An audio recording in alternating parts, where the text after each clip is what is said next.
Hello students, आज की class में मैं आपको कंपाउंड एंट्रीज़ की लेजर पोस्टिंग समझाऊंगी। कंपाउंड एंट्रीज वो journal entries in which more than 2 accounts are affected. पिछली 2 क्लासेस में मैंने आपको सिंपल जर्नल एंट्रीज़ की लेजर पोस्टिंग बताई है and today we are going to do ledger posting of compound entries. तो मैंने यहाँ पर 3 कंपाउंड एंट्रीज लिख रखी हैं। मैं सिर्फ इनकी पोस्टिंग समझाऊंगी बिकॉज क्लोजिंग ऑफ अकाउंट मैं आपको ऑलरेडी समझा चुकी हूँ। So my first entry is cash account debit 9,500, discount allowed debit 500 to Ramesh account 10,000। अब इस जर्नल एंट्री में 3 अकाउंट्स अफेक्ट हो रहे हैं, तो मुझे इसकी पोस्टिंग 3 लेजर अकाउंट्स में करनी होगी। कौन कौन से? Cash account, discount allowed account and Ramesh's account.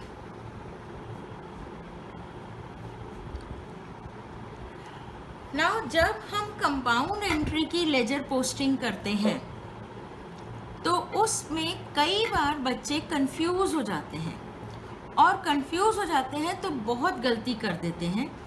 तो इसके लिए मैंने एक बहुत सिंपल तरीका निकाला है कि आप कंपाउंड एंट्री को 2 सिंपल एंट्रीज में डिवाइड कर लो and then do the ledger posting, then it will become very easy. So किस तरह से? जैसे ये cash account debit, discount allowed debit Ramesh to Ramesh account है, तो मैं वर्किंग नोट्स में my entry is cash account debit 9,500, discount allowed account debit 500 to Ramesh account 10,000 है। मैं इस एंट्री को 2 एंट्रीज में डिवाइड कर दूं। इस एंट्री का मतलब है रमेश जिससे मुझे 10,000 रुपीज़ लेने थे, मैं 9,500 रुपीज़ ले रही हूँ फाइनल सेटलमेंट में। मैं रमेश को 500 का डिस्काउंट अलाउ कर रही हूँ। मैं अगर इस कंपाउंड एंट्री को 2 जर्नल एंट्रीज में डिवाइड करूँ तो क्या एंट्री बनेगी कि मैं रमेश से कैश ले रही हूँ और मैं रमेश को डिस्काउंट अलाउ कर रही हूँ। रमेश से कैश कितना ले रही हूँ? 9,500, और रमेश को डिस्काउंट कितना अलाउ कर रही हूँ? 500। Discount allowed debit to Ramesh 500. Now this compound entry is now divided into 2 simple journal entries. इसकी लेजर पोस्टिंग में तो आपको कोई दिक्कत नहीं है। कैसे होगा? कैश अकाउंट में आई विल राइट, मैंने एंट्रीज में डेट नहीं डाली है, सिर्फ सीरियल नंबर लिखा है। तो कैश अकाउंट में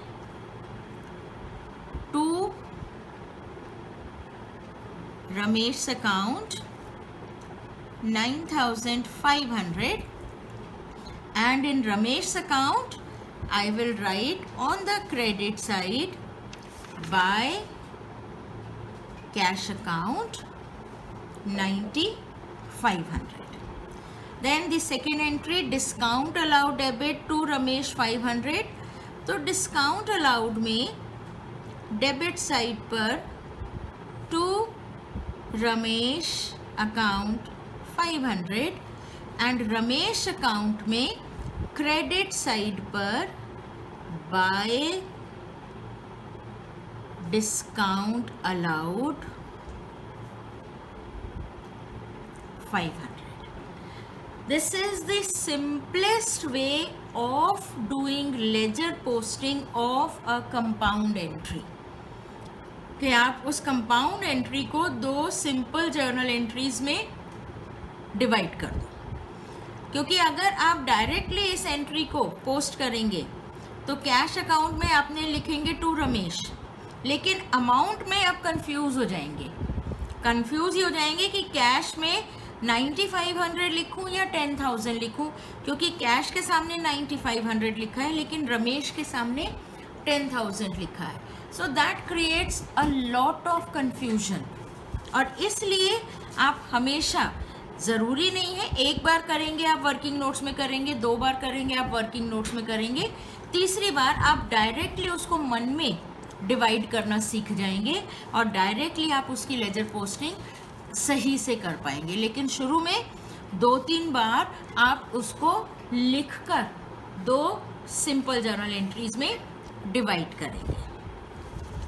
my next transaction is, next journal entry is Suresh account debit 15,000 to bank account 14,250 to discount received 750. अब यहाँ पर सबसे पहला तो बच्चों के दिमाग के अंदर कंफ्यूजन आता है कि अरे फिर डिस्काउंट आ गया, ऊपर भी डिस्काउंट था नीचे भी डिस्काउंट है, तो क्या हम एक ही डिस्काउंट बना लें? नो. डिस्काउंट जो डेबिट हो रहा है डिस्काउंट अलाउड है, डिस्काउंट जो क्रेडिट हो रहा है वो डिस्काउंट रिसीव्ड है. ये दोनों सेपरेट चीज़ें हैं. डिस्काउंट अलाउड आपका एक्सपेंस है या लॉस है, डिस्काउंट रिसीव्ड आपकी इनकम है. तो आप लॉस और इनकम को मर्ज थोड़ी कर सकते हैं, उनको मिला थोड़ी सकते हैं. तो you will have to make a separate account for this. So हमें क्या क्या अकाउंट चाहिएंगे? हमें सुरेश अकाउंट चाहिए, हमें बैंक अकाउंट चाहिए, and we need discount received account.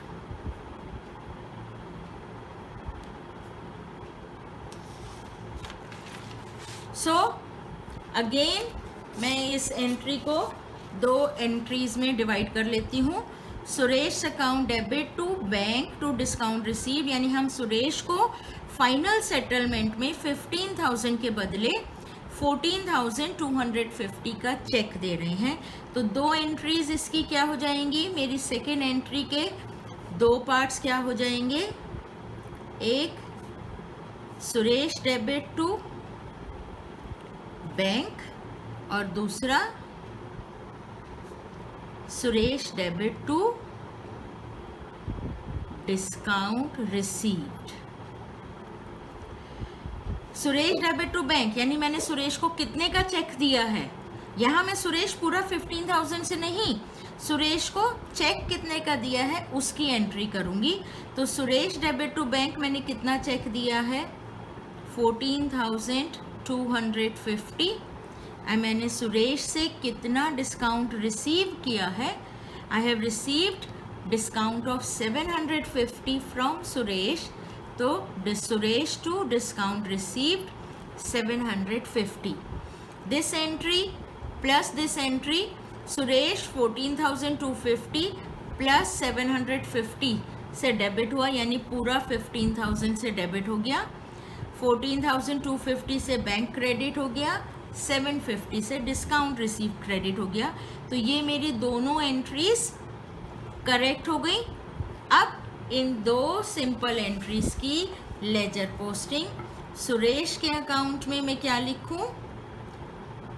To bank account 14,250 and bank account में मैं क्या लिखूंगी? क्रेडिट साइड पर बाय सुरेश अकाउंट 14,250. फिर सेकेंड एंट्री की पोस्टिंग करूं, Suresh debit to discount received 750. तो सुरेश में टू डिस्काउंट रिसीव्ड